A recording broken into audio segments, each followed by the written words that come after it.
me all my chicken. Get out of there, Dan.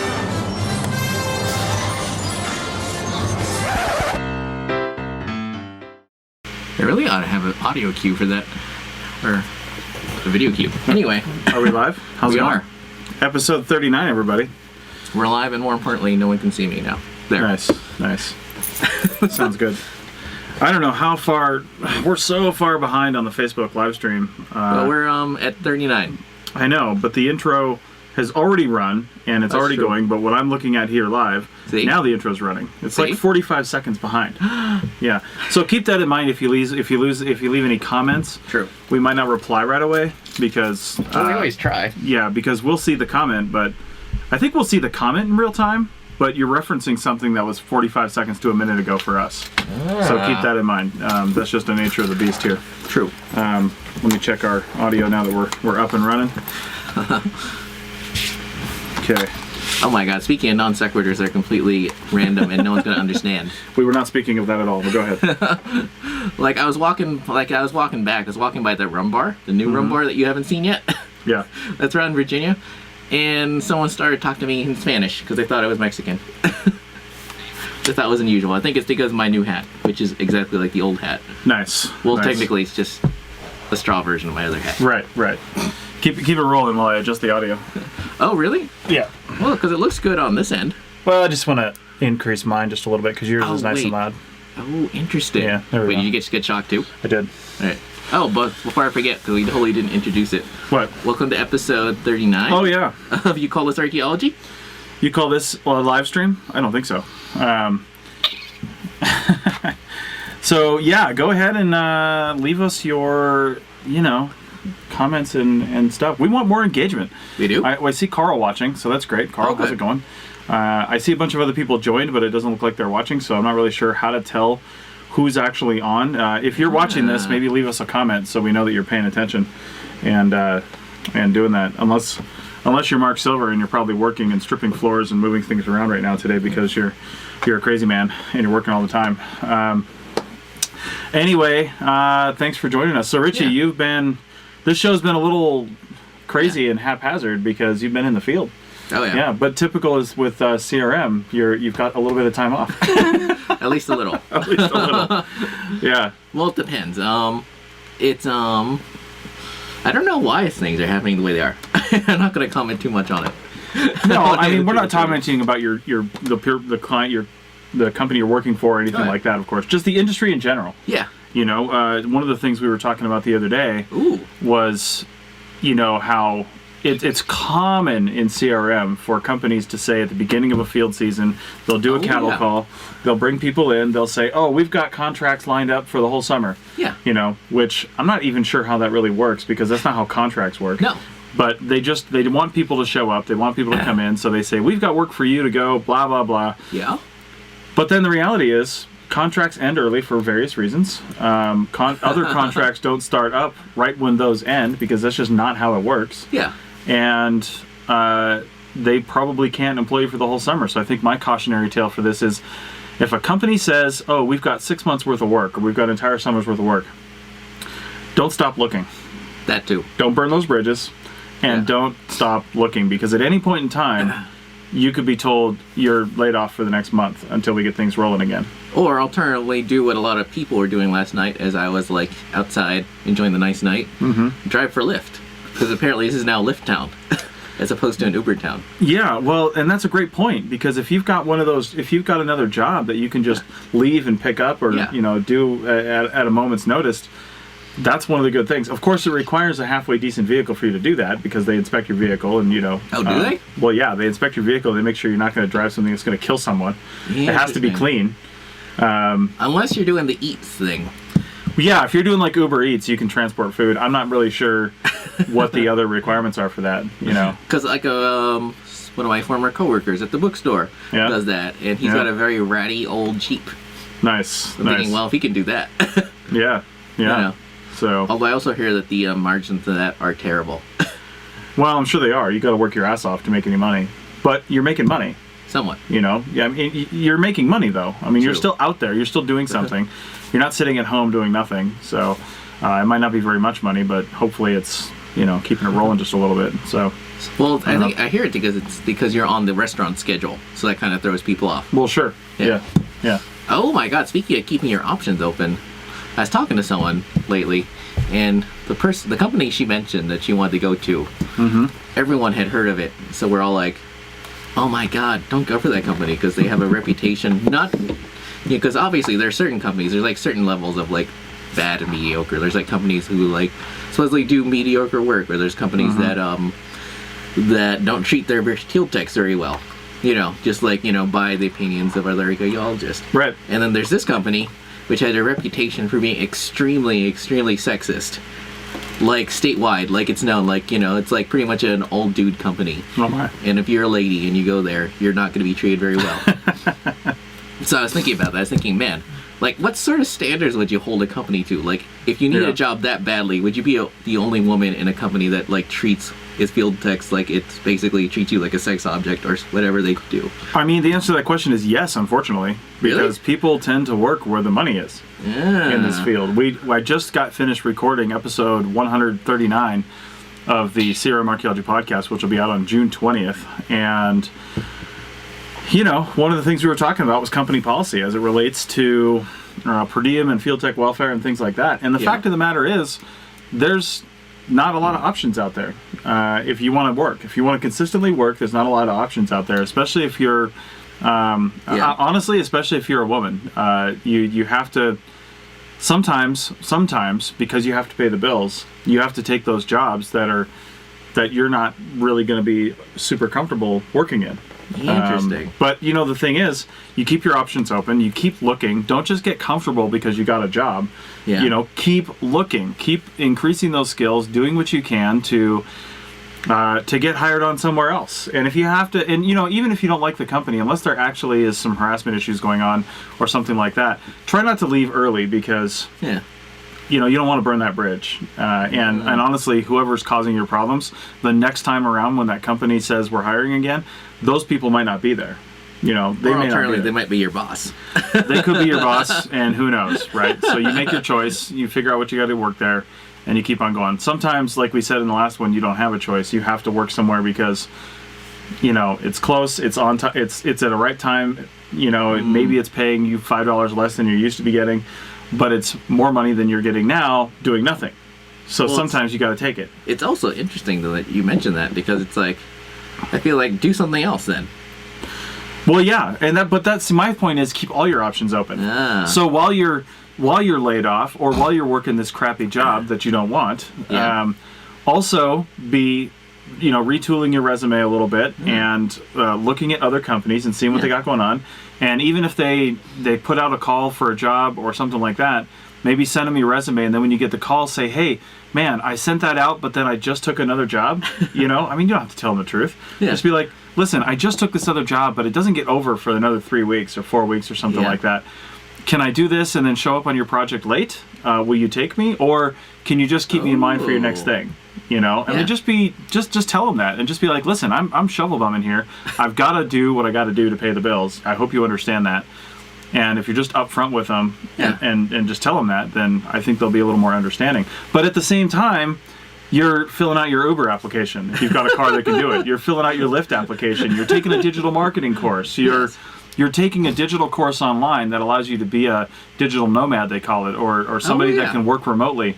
You're always doing those things, so when that time does come around, and you know what else you're doing? What? You're filling out your unemployment. Oh, that's true. You're getting that going. So when you are laid off, boom, you make the call, you get unemployment. But make sure you're caught up on your taxes, because I've got to do that, and then...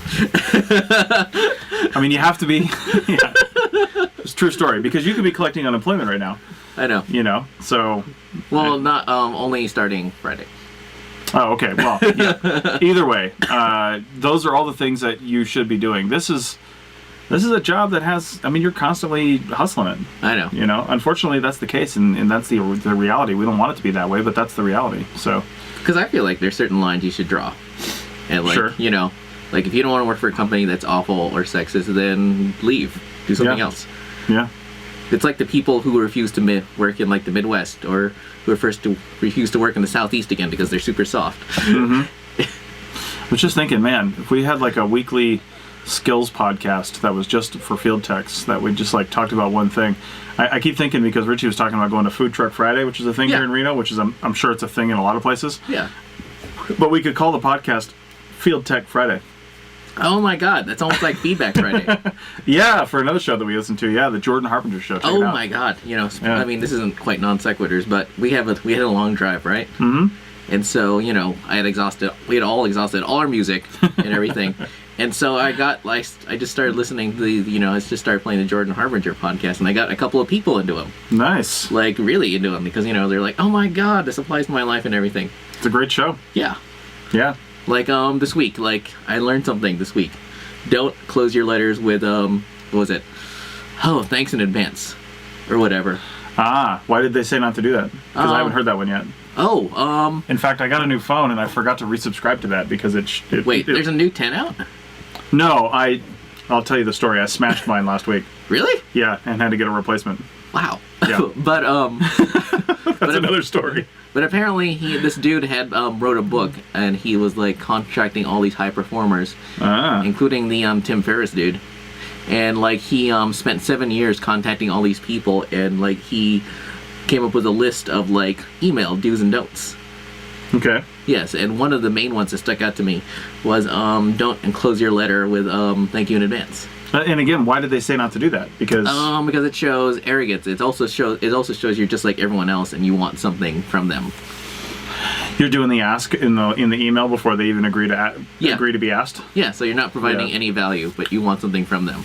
Right. Sort of concept. Right. I'd have to listen to the show again, and I probably will. Yeah, it's a little bit touchy though, because if you don't ask for something in the email, and if you're just making an introduction to somebody you don't really know, and you're not actually asking for something, you do run the risk of them just ignoring that email, and then now you've got to have, or they respond to it, and now you've taken up somebody's valuable time with 2 emails.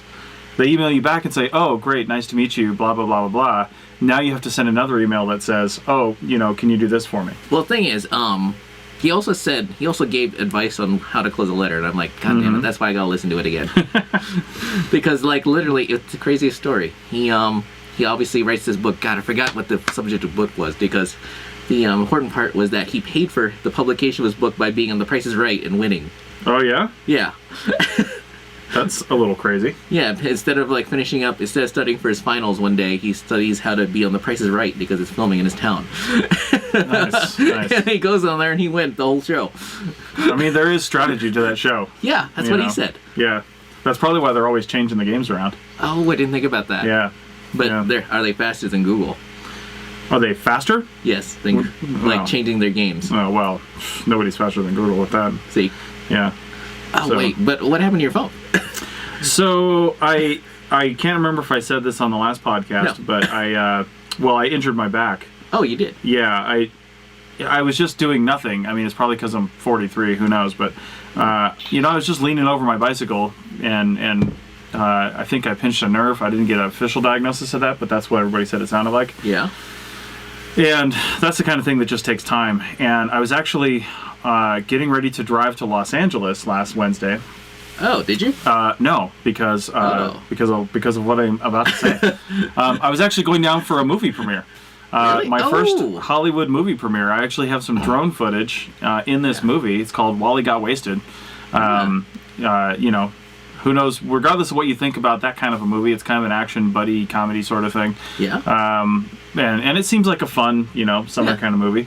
Hopefully it'll be out somewhere soon. But anyway, I was invited down to the premiere, and I was on my way down. I was getting into my truck, and my back is still like real touchy. I'm at about 60% right now. Yeah. And if I move just the wrong way, it's like sharp stabbing pain. And so I was getting into my truck, and I had my phone in my hand, in my left hand, and I was pulling the truck door closed, and my phone dropped out of my hand and fell face down on the concrete. And I'm not sure, because it was face down. It's like when you drop a Trimble face down and you're like, But I hadn't even had a chance to pick it up yet, because when I instinctively reached for it as it started to fall, I tweaked my back sideways. Ooh. And when I did that, since I was half in the truck, I slammed my left foot down right on top of my phone. And then when I picked it up, it was completely smashed. Like the screen wasn't even on. The phone was still on, I could tell, because I could interact with it on my watch. Yeah? But it was completely destroyed. Wow, so you're the person that make insurance for. Well, and here's the thing. The wacky thing is, when I had my iPhone 8 or 7 or whatever I had before this, Yeah? I think I skipped the 8. I can't remember, because they came out with the 8 Plus and the 10. No, I had the 8, and then they came out with the 8 Plus and the 10 at the same time. Yeah. So I must have had the 8, and when I had the 8, they said it was water resistant. So I had actually accidentally, I didn't do this on purpose, but I accidentally walked into our swimming pool with the phone in my pocket. Yeah. It didn't hurt the phone. The phone was still undamaged. You know, nothing ever happened. But when you look inside, these don't have headphone jacks anymore, but when you look inside the lightning connector, that's where the pink water damage thing is. Oh. And it doesn't say, you don't get damage, but it lets them know it was submerged at some point. Oh. But you still, like, I can submerge this now. The 10 is made for it. Yeah. You can't swim with it or anything. You can submerge it for brief periods of time, but you can still submerge it. So the point is, mine had shown evidence of water damage, and then I'm on the AT&T Next program, so I had to email the phone. I had to mail the phone back in. And I mailed it back in, and I was afraid that they were going to say, oh, shoot, I forgot. There was also something else. When I was in North Carolina the month before that, we were out on we went on some coastal fishing thing, and I had my phone out, and it got salt water up in there. Oh. And then there was a thing on the screen, and like half the screen was dimmed out. And it wasn't dimmed out completely, but it was doing some weird stuff, like electronically. Like, I think the contacts for the screen are down under here. Yeah. And it just made it go haywire. So I got the new phone and then sent the old one in, and I was totally afraid that they were going to say, you owe us like $500, because that's how that works. Wouldn't it be more money? Or I guess... Well, I'd been paying for it for a year, so, you know, I would have owed them probably a quarter to a third of the cost, basically. So anyway... I thought they were going to do that, but they sent me an email back and said, we received your phone and did the checks on it, and it works great. I'm like, are you kidding me? So they sent it back? No. So they kept it. It was the old phone. That's how that plan works. But I was so paranoid that next time that happens around, I ended up getting the AT&T insurance for $8.99 a month. For the first time ever, I got insurance on a phone. And so when I smashed this one, I just had to bring it back to an AT&T store, and within 2 days... and 2 days only, it would have been 1 day, but the guy at the store screwed up the claim, so I had to redo it the next day. But within 2 days, they had mailed me a new phone, and it's not zero cost with the insurance, but it cost me, I think, $200.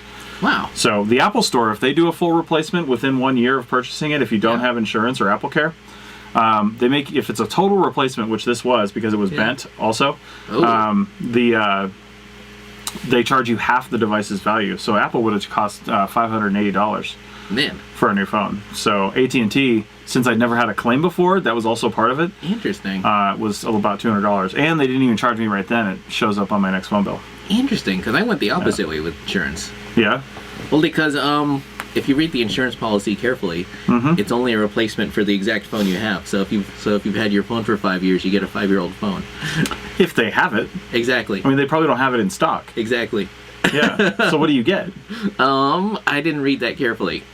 Well, if you're going to have insurance on your phone for 5 years, you've actually just kind of wasted money a little bit. Exactly. Because after like 2 years, you should probably cancel the insurance. Yeah. Or get a new phone. Well, you know, for me, it's just like, I don't know. Yeah. I mean, these specs are still slightly. I mean, it's an Android, so they don't move as fast. Right. More importantly, it keeps showing up on the list of like best Android phones of all time. I mean, it's still a good phone. Yeah. You know, it's just you got to look at the cost of the insurance, like you said. I mean, if you're still paying for the insurance after 5 years, you probably, you know, even if the insurance is only $5 or $10 a month, after 5 years, you've probably bought a new phone anyway. True. You know, just in insurance costs. So in 2 years, if you my advice, if you have an Android phone, is in 2 years, if you haven't used the insurance yet, either cancel the insurance or smash your phone and get a new one. Well, it's interesting because, you know, I've actually been looking at getting a new phone, but not a new phone, but a used one. Well, because the used market is so incredibly cheap. Yeah. You know, especially for Androids. Well, people turn their phones over a lot. There's still a lot of good phones out there that are used. Yeah. You could even, if you're into iPhone, you can even get refurbished ones at a pretty good price, too. Yeah. Someone here, Eom Campos, I'm not sure who that is, says, ugh, Apple. He said, my Pixel's treating me nicely. Yay! Yes, and then he has an evil laugh. Although I've heard good things about the Google Pixel, actually. I have too, but the thing is, it doesn't have SD card storage. Really? Yeah. Is that like the first Android phone that doesn't? No, Google's very much trying to ape Apple, model themselves after Apple that way.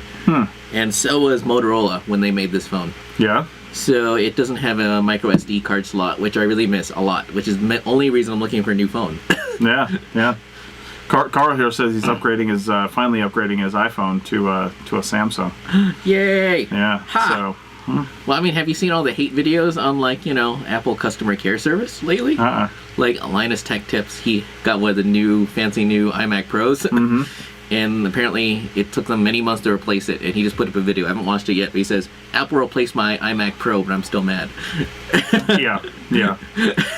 Eom says, he's like, oh yeah, because of the no SD card, but he says it has a lot of space. So, he said it's a huge phone. Like, mine's a 256 gigabyte. I recorded an hour and 50-minute 4K video on it the other day and didn't even skip a beat. Oh, actually, that would be at least acceptable for me. Yeah. I mean, it's in there and didn't slow the phone down. And interesting. At some point, I'll pull it off of there and do some stuff to it, and you guys will hear all about that. Yeah. Yeah. So, yeah. By the way, that wasn't a very good explanation of why people shouldn't pick up arrowheads. It sounded like you were on the spot.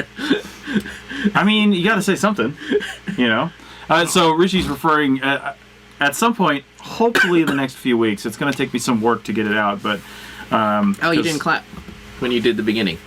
Well, I know. The noise. I know. Oh. I also didn't change my recorder to 44.1, which is what the phone normally records in. Oh. So I'm going to have audio drift anyway. I know. Wow. Yeah, because my recorder was doing 48. Oh. Anyway, what he's talking about is we started a new live show, and I don't mean live like this one. It's not streaming yet. We're going to stream it as soon as we start filling the room. We want people to come physically to the show. But if you've ever heard, I modeled it off of Star Talk, so Neil deGrasse Tyson's Star Talk, which is a video you can watch. They do it as like a show, but they also have the audio as a podcast. And it's usually Neil deGrasse Tyson, who's already a really awesome, like, charismatic, good in front of the mic kind of guy. He's awesome just by himself, right? I've seen him speak twice now, and he's an amazing person just to be around, But he brings on a comedian. It's usually the one or two different guys. And the comedian's also, like, interested in science, but providing that levity to a really serious topic, So I have a friend who's a starting comedian here in Reno. He's been doing a lot of cool things, doing some paid gigs, had some really good stuff. Really? He did a show in front of over 120 people in Fallon the other day, a few weeks ago. Oh, because he didn't make it sound like it was paid. No, he was paid for that. Yeah, he was paid for that. They sold tickets at like $20 a piece. Wow. Yeah, or $12 a piece, not 20. Anyway, so I wanted to start a similar show, and I'd love to have it be about archaeology all the time, but I don't think that's possible. It's going to be about archaeology a lot of the time because that's what I know, right? But we will be bringing on special guests to talk about their particular topic, and I'll basically be the interviewer of the person, kind of focusing that, and then Brian, who goes by Brian Woods or Brian the Comic on Facebook, will be the, he'll provide the levity to the conversation, and he's also doing a little bit of stand-up. Which he was going to do stand-up at the beginning of the show, but then we decided at the last minute that he was just going to do it at the end of the show. Oh, how come? Well, just because he felt like he wanted everybody to be liquored up before he did a stand-up. So, because I'm thinking it might warm up the audience to do it that way. Well, we're going to switch it around the other way next time because we actually kind of did it poorly at the show on Friday night because we did this whole hour and a half long thing. It's only supposed to be an hour, which was really cool that people just kept talking. I kept wanting to shut it down, but people were just still engaging with us. So we did this whole hour and a half long show, and then Brian just kind of rolled into his stand-up act, and I said it was a very weird transition. Yeah, and we talked about that, and I was like, there was ow, shit, my back. There was no transition, and like he should be standing up or something. Yeah, and I shouldn't have been up there. Yeah, but he told me to stay up there, so I'm like, okay. So I went back up there, and the two of us were sitting there. Hopefully, you guys are hearing this on the recording because the video just got interrupted. But what is going on? There's not even anybody here. Oh, it's crazy. Yeah. Oh wow, and this is definitely plugged in. Yeah. Oh, there we go. Anyway, so I don't know if anybody's even hearing this, but anyway, the point is, there was no transition, so the stand-up didn't really work very well. Yeah. But his jokes have killed before in other places. I've heard those before, or some of them anyway. There we go. Yeah. So anyway, we're going to do it at the beginning next time. But this is going to go out as an audio podcast and as a video as well. We'll put up on YouTube. So. By the way, it's really interesting how sensitive this cable is. Yeah. I literally just moved it like 2 centimeters. I'm wondering about it in the wall over there. It looks like somebody may have tweaked it a bit. Oh, that too. It doesn't look like it's sitting right. Oh well. But now we're back to green, so it's fine. So everyone heard that, I assume. All right. Well, either way, check out. I'll post on the Facebook page for this for the Archaeology Podcast Network. The show, we call it "The Funny Thing About Science." ... And then we'll have some topic. So that's what we call it, and that's going to be our focus. So. Interesting. Yeah. And it's going to have the explicit rating on iTunes because we're not holding anything back. It's 21 and over because we had free beer and wine. Yeah. I mean, we made $25 in ticket sales. Yeah. But it cost us like $250. So we got to work on that model. But we were talking about like, let's just buy a bunch of stuff. We didn't even want to charge for this first time, but we were actually advised to charge. Yeah. So we just came up with $5 because they said that the person that I was talking to said that he's run a bunch of events before, and anytime he makes the ticket price free, and they've got limited seating, they have to stop selling tickets, even if they're free, when the seating becomes a problem. And then people don't show up because they didn't pay anything for the ticket, so they don't assign any value to it. So if you make it just $5, even that small amount makes people a little more inclined to show up because they don't want to be out $5. True. Yeah, so we gave people an hour and a half worth of really educational and sort of funny. I think we kept it light, but it was a little too much lecturing from me, which we need to change a bit. True. Plus, it's also, I feel like it's kind of bad to hold it at the same time Food Truck Friday is going on.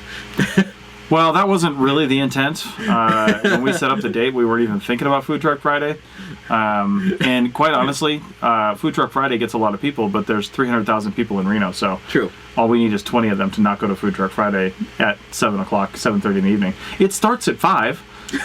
You went to Food Truck Friday and then came to the show. Yeah, but I had to hurry back. You didn't have to hurry back. I mean, you're not going to all the food trucks. You're going to one food truck. You get your food, you eat it, and you come back. Well, true, but there's also music. Oh my god! I know my friend Scott South, Todd South, his band was there. Really? On Friday, yeah. Oh, what? Yeah. Ooh. So he's a guitar, I think. Do they get paid? I have no idea. I'm sure they're not doing it for free. Interesting. So yeah. And it was really nice Friday. Yeah. Like really nice. Yeah, it's been nice here in Reno. Summer's fully hit, but. Yeah. I missed a comment from Carl about his phone. He said both Android, personal phone, and iPhone work for at least 5 years. So now his work phone is going to Android as well. So he won't have both to worry about. Interesting. It's nice to hear that perspective though from somebody using both phones simultaneously for 5 years. Yeah. Like really get an idea, because a lot of people have their ideas about Android phones when they've never used one, and a lot of Android users has ideas about iPhones when they've never used one. You can comment on the companies all you want, but until you've actually used the device, you really don't have any frame of reference. True. I've used Android devices. I don't even feel confident really ragging on the operating system that much because I've used them very sporadically. I've got a new Samsung tablet just because the company I'm doing for WildNote. Oh, really? They sent me a tablet. Oh, another one? They sent me just one. I don't have another one. No, but I meant you've used one before. Yeah, I've used them in the past, but so they sent me this one so I could do testing on the Android side of the platform. Yeah. Have you done any testing? A little bit, yeah. It's an okay tablet. It's a Samsung, but it's not one of their high-end ones. Oh, it shouldn't be. Yeah, I don't even know what it is. I'm not even taking it outside. I'm just using it literally to run forms on the thing and just to see how the interaction is. Well, it's interesting because Samsung hasn't updated their tablets in 4 or 5 years. Don't they sell the Note and all that stuff? Those are all new. Yeah. But I mean, that hasn't been updated in 4 or 5 years. I don't even know what it is. It's probably. It just says Samsung. Well, that's the thing. Yeah. And all their development dollars are split between their Chromebooks and their phones. Yeah. Because I mean, that's not much bigger than a Note. No, it's pretty small. Yeah. Yeah. This was the intent. This is the form factor we wanted to test. So, Plus, it's probably the sort of thing that most companies would buy. Right. And it's only 8 gigabytes, which is weird, but it does have the SD card expandable slot. So, but I'll never put anything on this. I mean, I literally have one thing on this, and that's all I'm going to use it for. Interesting. Yeah. So was it a gift?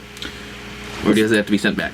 I mean, if I ever stop working for that company before the tablet goes irrelevant, I'll probably send it back. So, I mean, it's a company tablet. They bought it on the company dime and had it shipped to me from Amazon or from wherever. And we got a comment from Chris Corley. I'm a fan of archaeology, but not in the field professionally, and have been listening to various shows on the APN for quite a while. Ooh. And just wanted to say I'm pumped in hearing this live. Thanks, guys. Yeah. Well, thanks, Chris. That's awesome. Yeah. Oh my God. Honestly, shows like this and other ones on the APN are designed for people to just learn about what we do. Yeah. You don't have to be an archaeologist to listen to these. Although the CRM Archaeology podcast, if you listen to that, you're a glutton for punishment, because we don't define anything. It's literally defined. It's intended for contract archaeologists in the field of cultural resource management. So that's one of the few shows we have that's really narrowly niched up like that. But it has to be because of the topic. Yeah. Plus, you only have a limited amount of time. Yeah. True story. So, but anyway, thanks for checking it out. Go to arcpodnet.com/shop and you can pick up a T-shirt or something like that. Oh. Click over to the TeePublic store and you can get all kinds of fun stuff. Wait, do you want to give a shout out to any new subscribers? Have you had any? Yeah, let me go do something else while I'm looking that up. We've had a couple, or one anyway. Oh my God! You know what's interesting? Like so many. Like I used to work at a warehouse, right? Mm-hmm.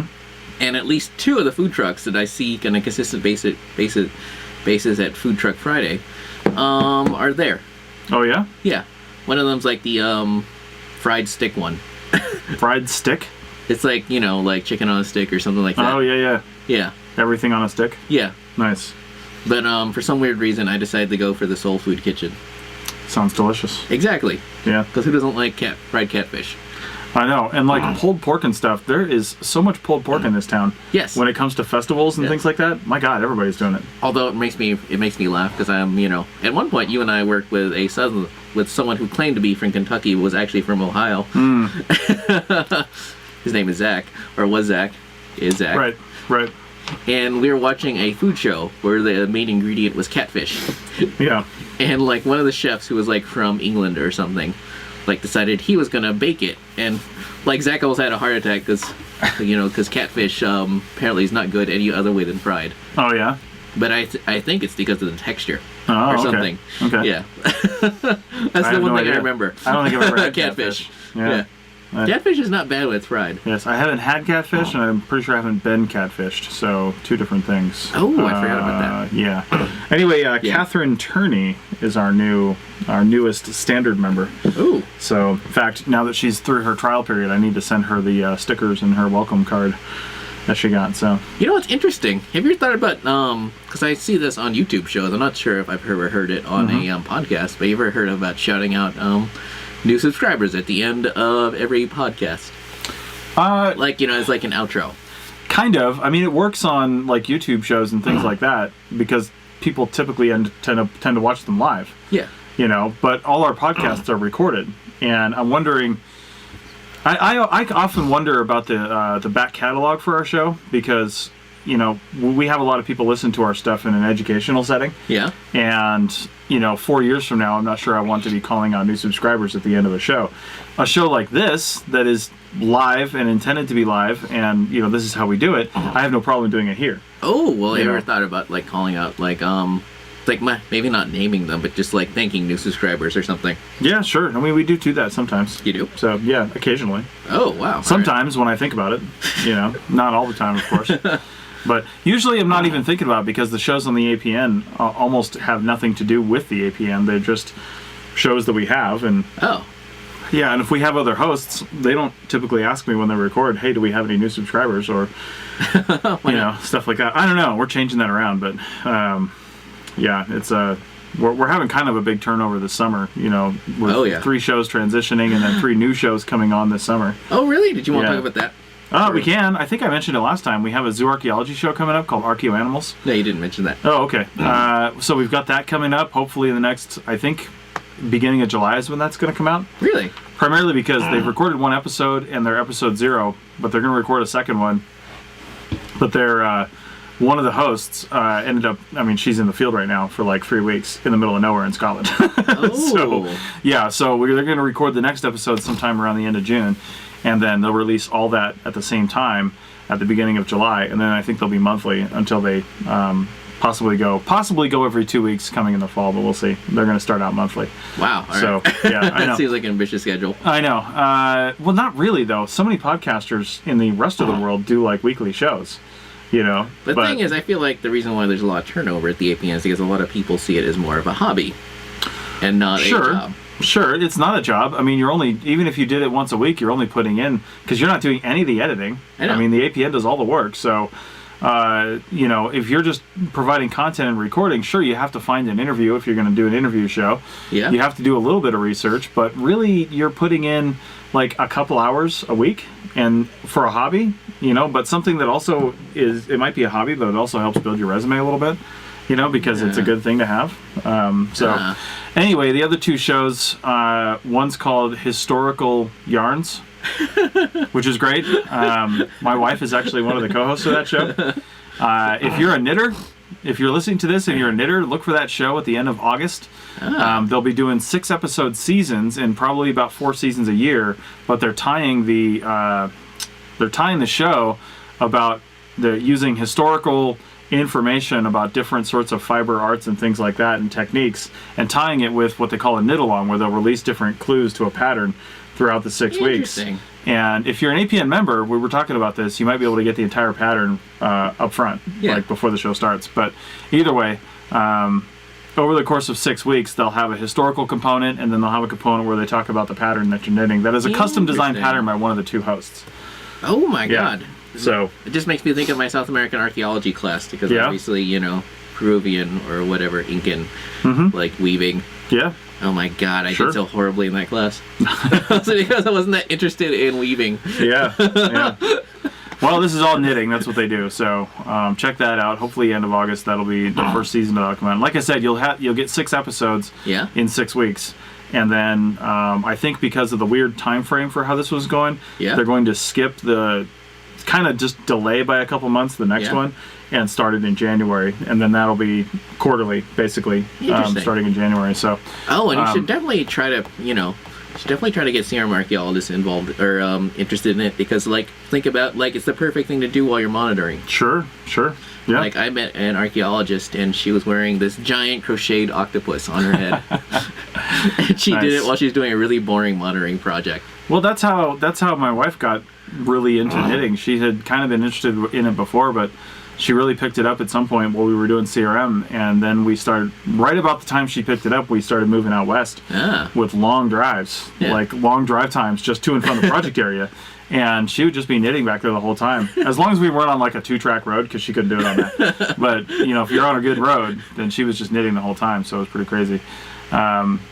In fact, knitters, man, they'll knit anywhere. Yeah. Like she'll knit at the theater. We just had, I have a client for my podcasting service. He has a show called the Just Hurts So Good show. Yeah. Good podcast, actually. Yeah. So go check that out. But he had on the founder of the company that my wife works for, Laura Zander, and she was saying she got her start like out of college. She worked for the ATF in their like Asian crimes division. Cool. And she said she was out of Texas or something like that, or different places, and she'd be wearing a flak jacket. They're on the way to a big bust or something like that, and she's sitting in the back of like the armored vehicle or the SUV knitting or crocheting. That's cool. In her flak jacket. And then she'd just like put that down, they go do this bust, and she'd come back and keep knitting. So I'm like, my God, you people. Anyway. Wow. The third show, which is not planned for a release just yet because we're still working out the details on how it's going to go. Yeah. And I think I've mentioned this before, but it's a rock art podcast. Oh, all so right. It's going to be all about not just learning about rock art and rock art around the world, but recording rock art, interpreting rock art, and doing it. Oh yeah, I got a notice about that.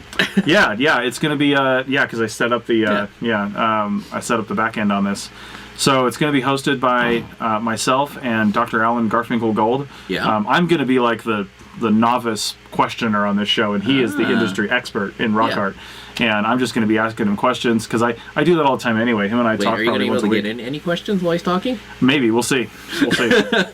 So, but Alan's great. I mean, he's got so much information. And if you happen to be in Southern California or near there and can ever get on one of his like rock art 101 tours of like China Lake Naval Weapons Center, stuff like that, you can go out there for the day. It's pretty great. Pretty great. So.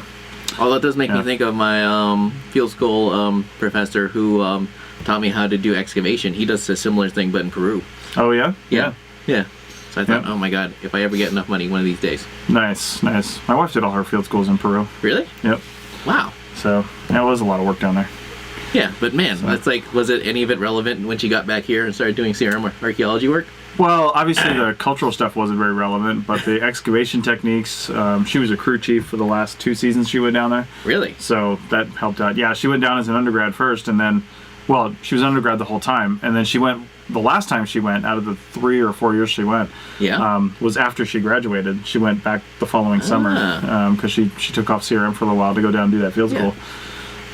So yeah, no, I think she learned a lot. So you know what's interesting now that we've gone on, now that you mentioned undergrads and grads, if you were an undergrad and you would have been in a company for like 20 million years, and suddenly there's someone with a master's degree and they're put ahead of you, do you, what would your advice to them be if they suddenly got super angry? Well, because that happens at companies, like especially here in the Great Basin, because you can be very high up without having a master's degree, whereas in other parts of the country, you need a master's degree to at least be like a crew chief. Yeah, well, and that's one of the reasons I went to grad school, is because I was working in the Southeast, and you needed a master's degree to move up. Yeah. No questions asked. Yeah. And if you had a master's degree and no experience, you'd still be put in charge of a project. That's just how it went. Yeah. So, but out here in the West, like you said, especially not in the West necessarily, in Nevada, because of the way our permitting system works for the BLM, and most of the land you're going to work on out here is BLM. Like you said, you can be an undergrad, but if you've worked everywhere and you've led projects and done different things, then you can be permitted as a principal investigator. Well, you don't even need that. Like, I can be a PI right now. That's what I'm saying. It's usually just work experience. Yeah. Have you done stuff here? You can be permitted as a PI. So yeah. But do you have any advice for the people who are like, man, I've only I'm settled here and like I've been doing this for like 20,000 years? Well, my initial advice is don't let that happen. Yeah. If you see yourself at a company and you're getting a lot more experience and you eventually want to move up, I mean, honestly, somebody with more education is always going to usurp you at some point in time. Yes.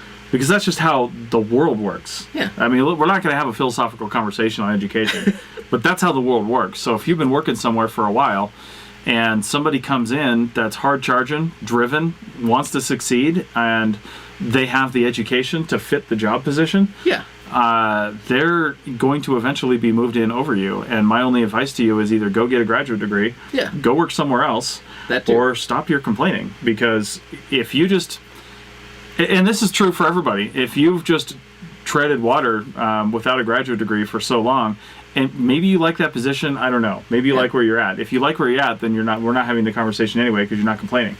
But if you don't like where you're at and you hate the fact that people are always coming in over you, this is why I was experiencing the Southeast.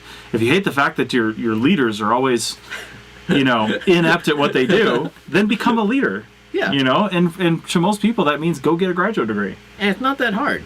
Yeah, I mean anymore. It'll cost some money. You'll have student loans, but if you look at the right programs, if the weird thing is if you do a slightly longer program where it's not like a shortened program, you might be able to get part of it paid for or get some teaching responsibilities or something like that. There are scholarships and things out there, so there's ways to do it. But honestly, you honestly can't, if you're not willing to go down that road and figure it out and figure out a way to do it, then you probably shouldn't complain about your position. Yeah. I mean, it's just a fact. That's the world we live in. Again, it's capitalism. I'm not saying we don't need to change that whole system, but I'm saying that's the system we're in now. So work within it and understand that that's the system we're in now. So that'd be my one piece of advice. Well, I only thought of that because of I heard an ad for Simon Fraser University again. I'm like, wow, they're advertising again? Yeah, well, they're advertising on Archaeotech podcast and the CRM Archaeology podcast, and how are they doing? They're doing great. Their program is working really well. I mean, I talked to one of the directors, John Welsh, at a conference. I talked to him at the SAAs and at a conference in Boise, the Northwest Anthropological Conference, and he had a table right next to us, actually, a Wild Note. Oh. And he was somewhat trying to convince me to go to the PhD program there because they want more people for that. And I was like, I don't know. I mean, Vancouver's a really nice place, Vancouver, Canada. But you'd have to be there for that. Not necessarily. Oh. Yeah, a lot of this stuff's done remotely. Good. But you do have to go back occasionally, for some things. So he said you have to go back and like for a month or two at a time, occasionally doing different things. So that could be a problem. But either way, it's affordable. It's a really good program. And I talked him into doing some more advertising for the APN, on the APN for their program, because he said last year, within like 3 days of the first ad going out, they had somebody sign up for their graduate course. Oh, it's not bad ROI. No. I mean, yeah, for a $600 series of ads, they got a $35,000 student. See?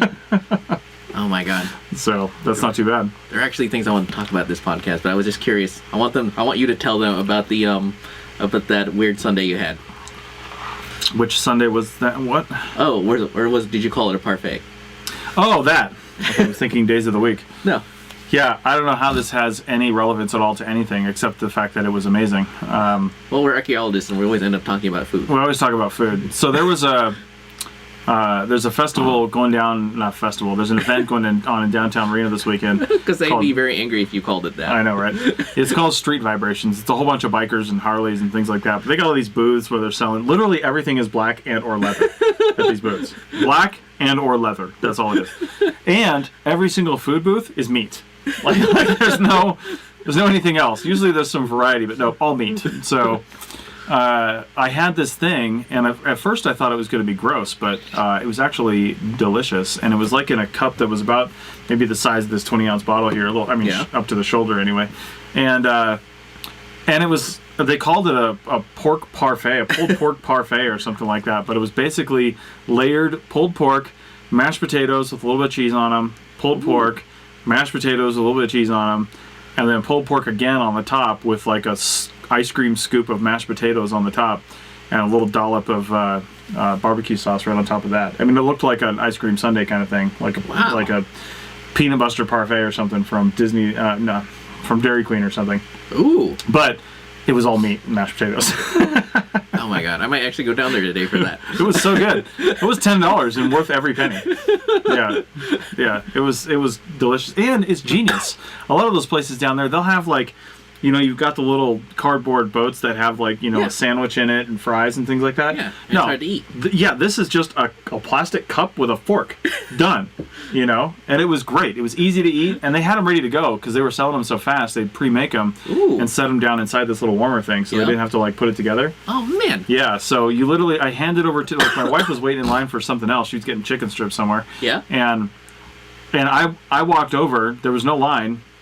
And I just, $10, here's your thing, and I walked back over before she even ordered. Wow. So, yeah, it was great. Oh my God, it's almost as genius as that new ice cream place, the one near Junkie. Yeah, what's that? It's a donut, and then they put ice cream in it. Oh my God. Yeah. Like inside the donut, or they cut it so. open and make like a sandwich? I think they cut it open. I think they put it inside. It wasn't very well described to me. Yeah. It almost makes me want to go down there and try it, but then there's so many food things I want to try down there now. I know. So. Like, have you been to Fin Bomb? I haven't. Yeah, we see it all the time, though. I haven't been there yet. We've had sushi burrito, though. Oh, it's about the same thing. There's other places that do that, yeah. And the ramen isn't bad. Yeah, nice. See, if you ever want to know what being in a crew truck is like, this is what it's like. Pretty much just talk about this. Yeah, about food. That or eat food. Like a couple weeks ago, one of my crew chiefs was like, I can't fit into my pants anymore. Because, we kept having, we'd stop at the gas station and you grab a bag of popcorn or something. And it's a 2-hour drive. So it's like, what else are you going to do? Yeah. And you're talking about food the whole time. I'm not even joking. Like food and canning and barbecuing. I know. Unfortunately, we always talk about food because we're always like hungry when we're doing field work. But I don't think we're actually burning enough calories to burn off all the food that we talk about, that we actually eat. No. Yeah. It's also crazy. Like, I've never been on a crew that drinks less water. Yeah? Like, literally, like, people, you'll go on an whole 11-hour day without going through even half of this. And I'm like, that's crazy. Crazy. Meanwhile, you're drinking 5 liters. Well, actually, I was down to like 3 liters. Yeah. But, we weren't weren't super hot yet. No. Yeah. Especially up there. Oh, my God. Yeah? Like, oh, my God. It's just like, we get out one day and it'd be like, so cold that I'd be in my snow gear and everyone would be like, oh my God, I can't believe it's like this in Nevada. I'm like, I am not surprised by any of the weather up here. No. Like that part of Nevada we were in, it's just like, I've been there before. Especially in May. You could have woken up to snow in the morning and then had 80 degrees by the afternoon. Yeah. Yeah. Yeah. Oh my God, it was horrible. Yeah. It was awesome. That's May. Although I did find out that a certain place we used to like to stopping at is still open and serving food. Mm-hmm. Yeah. Well, that's good. They just don't have my favorite thing on the menu I think you anymore. can mention it. No, I can't. Oh, okay. All right. Oh my God! Speaking about random conversations, by the way. Yeah. This weekend, I came back and I was, like, you know me. I just talked to whoever's in front of me. Mm-hmm. And so I was getting my new stereo installed in my truck. And that's like another story. I can talk about that right after. Yeah. But I was like, talking to the dude. He's like, oh yeah, like, a whole bunch of mine companies, they come in here and like Oromat comes in here and they're having like their satellite trucks installed in their stereo. And I'm like, in their trucks. And I'm like, God damn it. And I'm in a crew truck that doesn't even have a tape player. Yeah. Yeah. And then I was randomly getting barbecue in town. And I'm like, yeah, normally I do archaeology work. He's like, oh, I've got an uncle who does archaeology. And I'm like, oh, what's his name? And then she mentions his name, and I immediately start laughing and try not to say bad things. Nice. Because she's a really nice person, so I figure, and he was under a lot of pressure on the project I met him on. Yeah. So you never know. Yeah. I'm just surprised he's still where he is. But whatever, that happens. It does happen. It's like, wow, such a small town. I know. Everyone either knows someone who does mining or that sort of stuff. Right. Which is crazy to me. I mean, that's small town Nevada, too, and small town anywhere, really. True. They all know each other. So. Oh, by the way, my God. People will want to be interested in hearing this. So I get my, I go to Best Buy and I buy my stereo and it says free installation. So I do that and I set up my appointment and I take my truck down. And then the first thing he's like, oh, do you have all the parts? And I'm like, sure. Here's my faceplate. And he's like, do you have the wiring harness? And I'm like, no, I didn't know what harness to get. Because I've been looking at Amazon and it's like $5 or something. It's the first thing he says to me, because I realize he's a salesman. He's not just the installer, but he's also a salesman. He's just Right. Gotta upsell you. Yeah, so like, all right, well, to get all your steering wheel controls and everything working, that's going to be an extra $150 on top of the $100 Jesus. stereo. Yeah, and I'm like, really? Because on Amazon it's like $5. It's like, oh, well, in that case, we do sell them here for $20, but you don't have the steering wheel mounted controls working. And I'm like, I don't need those steering wheel mounted controls.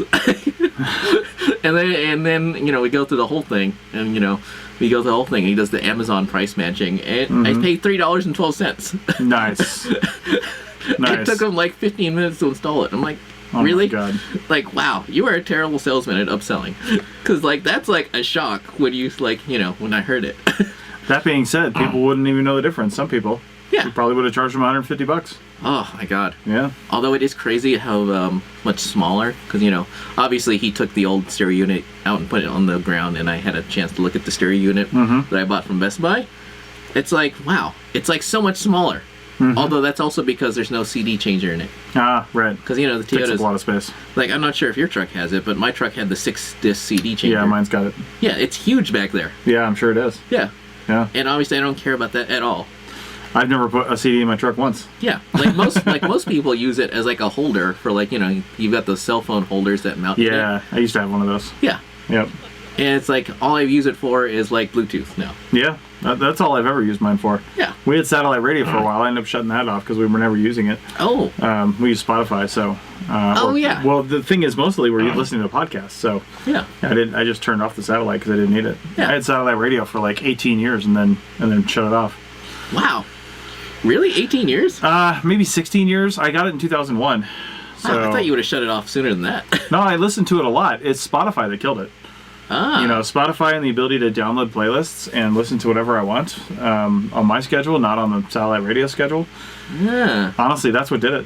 You know what's interesting? I know Apple with iTunes, because iTunes has been getting progressively worse and weirder. Yeah. Because like when I was, but apparently they're going to shut down the ability to buy music very soon and just convert it to the Spotify competitor. Like basically radio stations? Yeah. Yeah. Yeah. That's interesting. I mean, it's kind of where people are going. I don't even want to own the music. Yeah. I just want to be able to listen to it. That being said, I have had playlists that are kind of smaller, that are specific kinds of music I want to listen to at certain times. Yeah. And once or twice that I can specifically think of, the music just disappeared because Spotify lost the rights to it for a little while. Oh. For one reason or another, they were not allowed to have it. But then the funny thing is, when they got the rights back, the music not only showed up, but came right back into that playlist. So they kept the information that the song was supposed to be in that playlist. Yeah. But the song went away. And then when it came back, it was still coded the same way and went right back into my playlist. Oh my god, it's interesting because people, it takes too long to explain, but I have bought an MP3 player. Yeah. Because I discovered that like certain motels just have no internet, so I can't use Spotify or Pandora. Right. So like I got the little SD card and everything, and then I was like converting my iTunes playlist, which took so long. Mm-hmm. So long. I'm not gonna bore them with that story, but basically I have iTunes music from when it started, basically almost when it started to like now. Yeah. It's interesting, like all the music that couldn't be converted to MP3s, they're all from like the beginning of it. Because apparently Apple at some point like just figured, well, who cares, and like removed the DRM on it. Oh yeah. Yeah. There you go. So it's like I could look at it, it says Apple lossless, and then it'll be like, cannot convert this file, and then and then it'll like the other file format, the one they use now, which is I think AAC. Mm-hmm. And it's like it just converts fine. Yeah. So it's just like it's like it just makes me think about that because of how worried music companies were at the beginning, of iTunes at the beginning. Right. And like how they had all these weird like DRMs. Yeah. And now no one cares because of Pandora and Spotify. Yeah, they made that decision a few years ago to just remove all that, basically. Yeah. Because it's stupid. I know. Because who's going to steal it? Like, why would you want all that music on your hard drive? When I know. If you got a good Wi-Fi connection. Which most people, honestly, in their demographic, they do. Yeah. It's very few people that don't have that solid Wi-Fi or even cell service, And for those of you, and you can download your Spotify music. Yeah, that's what we do when we go on road trips and stuff. If it's a playlist I listen to a lot, yeah, I download it so I don't have to stream it. Yeah. I've got a big enough data plan to probably stream it all the time. I don't want to. Yeah. Yeah, so. Ooh, I didn't think about that. Well, anyway, we should probably start wrapping this up. Oh, that's true. Oh my god, we didn't even get to like the serious stuff. Well, there's never any serious stuff. I know. You want to flip the... Oh, yeah. Yeah. So, I'll end with some APN info here. Yeah. If you... we still have some really good stuff up on our TeePublic store, and you can find that at arcpodnet.com/shop. Just click on the TeePublic area there. Yeah. I still have coffee mugs and some other things here that I can ship. So really, yeah, because there's coffee mugs on the TeePublic store, but I actually like the ones I have here better that I had made specially. Oh. I think they're better mugs. I don't know. I just like them better. But wait, does TeePublic do travel mugs? I don't think so. Because that's what I'd get. Yeah, I'd have to look at that. I don't remember if they do those or not. I don't think so. I know they do regular mugs, but I don't think they do travel mugs. Because that'd be really cool. Yeah. I'm just not sure, honestly. So anyway, check that out. Yeah. We're slowly but surely growing our member list for people that want to support us financially for what we're doing, which is great. $5, $10, or $20 a month, or you can save 30% on the year and get an annual one. I think the annual $5 one, which is the what do I call it? The standard? Supporting. Oh, supporting. I think I call it supporting. I think it ends up being like $48 a year. That's not bad. Which is cheaper than Netflix. Yeah. So and you're getting a ton of content. So check that out. The others are great too, and you get a bunch of other stuff. So. Yeah, that's all I've got for that. And if you want to do a new show, if you think you want to host a show in the APN, then send me an email, Chris at archaeologypodcastnetwork.com, and we'll figure it out. So. Oh my god. Now I remember what to talk about. I didn't even write down Keep, but I should have. Apparently there's a new Dropbox competitor that uses the blockchain technology. Yeah, I saw that. The only thing I would caution about using another cloud storage service is it's not an easy thing to do financially. So if you move all your stuff there and then they pull the plug, wait for them to get a little established first before you move everything over there. Oh, true. It's kind of like Evernote. Yeah, exactly. You never know when something like that's just going to fail. Of course, they were all saying that Evernote was going to fail a year ago, and they never did. I mean, they're still around. So true. I don't know why though. Like, there's so many other apps. I know. I actually stopped using Evernote because I use other stuff. I use Google Keep. Yeah. Because it integrates with everything else. I use Trello, which does the same thing. Yeah. So, yeah. All right. Anyway, that's pretty much all I have. Check out past episodes of this show. You can find them right here on the Facebook page for the APN. They're all right there, so that it's in the kind of crappy quality that Facebook saves it in, though. And if you want a higher quality version, you can find them. Oh, at Happy Archaeology Fun Time, or alternatively on the you call this archaeology page on ArcPodNet. Yeah, and he means Happy Archaeology Fun Time on YouTube. So Yeah. check that out. Yeah. But yeah, if you go to arcpodnet.com and you can see it, u-call-this-archaeology. I should probably change that. But anyway, if you see it on there, you can see that links right to Richie's YouTube. So Yeah. it has them all sitting right there. So either one will work. And hopefully at some point Richie gets caught up with some of these videos because you're building up quite the library. Well, I know. Well, I mean, I am working on it as quickly as I can, but the problem is that I had such short times off, and it takes like 3 or 4 days to upload these videos Yeah. at the terrible upload speeds. Yeah, it's I've got, because I got good download speeds, like really good download speeds, but upload, I guess they didn't think it was that important. nice. All right. That's all I've got.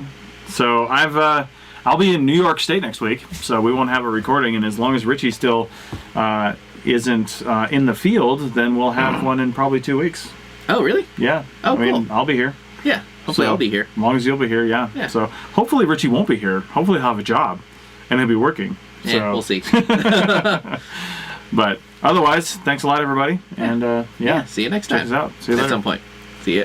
Oh, wow.